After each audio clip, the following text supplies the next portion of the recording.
Joined right now by Congressman Pat Fallon, a Republican of Texas who sits on the House Armed Services Committee. Good morning to you. I know you recently visited Poland as part of a bipartisan congressional delegation. I want to get to exactly what you saw on the ground there and those Ukrainian refugees in just a moment. But first, you criticized President Biden for walking back his remark that Vladimir Putin cannot remain in power. He's not apologizing for that, but do you believe that Putin should be ousted? Well, Adrienne, thanks for having me on. And yeah, I mean, certainly no American, I think, wants Putin to remain in power. But those remarks from the president weren't helpful because he said he wanted to essentially remove him from power. And then he walked it back the next day. And now he says he didn't walk it back. So it's just confusing for not only our allies, but for the American people and the folks on Capitol Hill as well. What we should be doing here is arming the Ukrainians to the teeth with javelins, anti-ship missiles if they ask for them, plastic explosives, anti-tank mines, the American version of the RPG, the S-300, which is a mobile surface-to-air missile.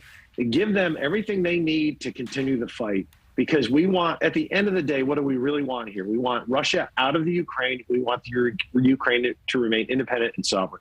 But do you think that any comment from a leader, let alone the President of the United States or someone who is on a delegation to Ukraine and Poland, do you think that those comments to say that Putin should be out of this office that he holds, do you think it's dangerous for leaders to say that, especially in light of the fact that we have such a tense relationship with Russia and yet are trying to help Ukraine? Yeah, we just don't want to back somebody into a corner. You know, that's when, somebody's at their most dangerous, when they feel they have no options. And this man does have nuclear weapons. So what we want to do is contain the crisis of the war. And again, what are our goals? Yeah, it would be great to have a democratic, a Jeffersonian democracy in Moscow. That's not going to happen today, and it may not happen ever. What we don't want is them to we'd love regime change in North Korea as well, but we're probably not going to get it. So let's be realistic with our goals. Let's watch our language. As Leon Panetta said, stay on message and be disciplined, because when you're the president of the United States, anything you say is going to be examined thousandfold. I want to talk to you about cyber attacks right now. You serve on the Armed Services Cyber Subcommittee. President Biden recently warning American businesses to watch out for Russian hackers.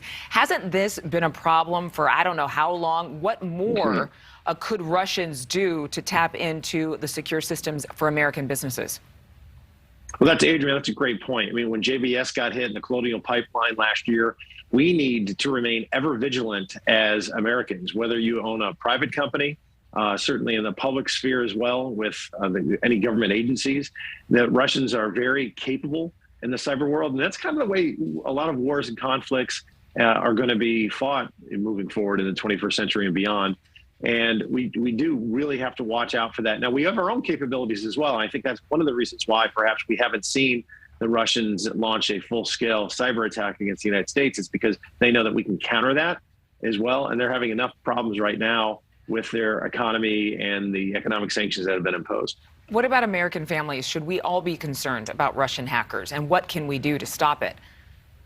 Yes. Well, you know, there are certain companies that you can go to, certain software you can use to protect yourself. I would be very concerned.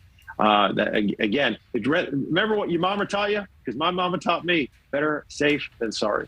Yeah, and better send it in a conversation on the phone maybe than in an email if you're concerned about your email getting hacked. All right, thank you. Thank you so much for watching. Make sure to click on the red subscribe button below so you can get more of NewsNation's fact-driven, unbiased coverage.